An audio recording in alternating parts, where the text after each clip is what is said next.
who gave you your first big break? Started, as an intern with the Bascom Group, so I would say that helped get me some, experience, Right. because a big thing, when, civilian folks look at military resumes, they say, okay, this is all great, but it doesn't translate.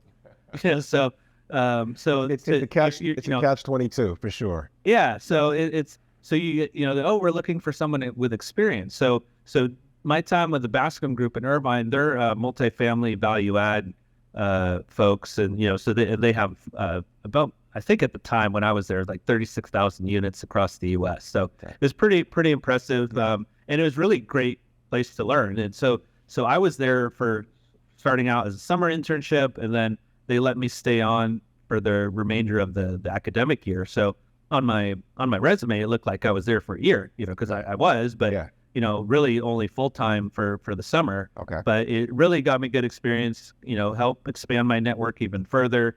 And then when I graduated in 2009, I was, there wasn't, development opportunities. There really wasn't a lot of full-time opportunities available in really any industry, because, this is the Great Recession, and everyone was greatly affected. So, but I knew I still wanted to be in commercial real estate.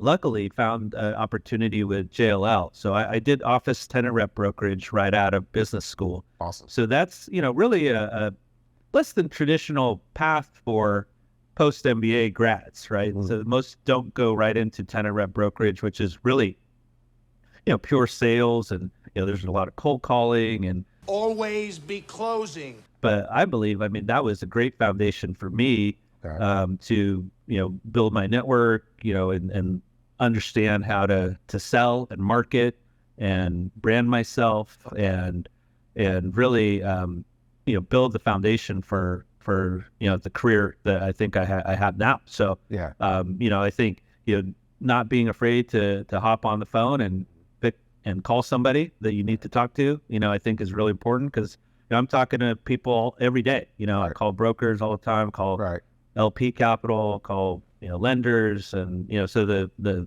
list goes on and on. Right. So then after JLL, what was the next company? Yeah. So I was planning on staying at JLL. I had my career kind of mapped out. This was what I was going to do. I love brokerage. Oh yeah, I love it. I still do. I think very highly of brokers, and I love that experience. Awesome. So I wasn't looking at leaving at all, and then so this was about almost 2 years into it, where an opportunity came up to join Panattoni Development. This was 2011. So people at this time were still in shell shock mode.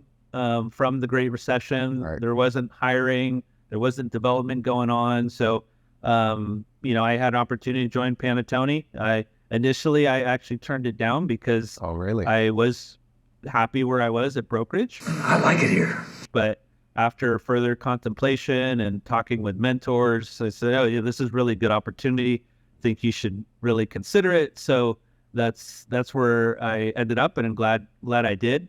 So I was there at Panattoni from 2011 till, January of 22, when I left to open up the first SoCal office for Scannell. What you did at Panattoni is what you're doing now at Scannell.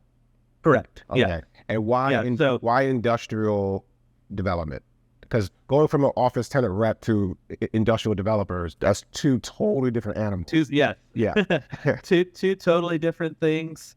But it just kind of fell in my lap. I didn't know anything about industrial. I didn't have a construction background. I didn't have an industrial brokerage background. Right. I didn't have an engineering background. Right. I didn't have a finance background. Right. So I knew very little. Keep going, Jay. Keep going. What else did you have? Keep going. I knew very little going into it. So I think that's a good, I guess, lesson for folks. If you really find something that you love doing and you work hard at it and you put in the time to learn it, you can achieve the goals that you set. Anything's possible. Anything's possible.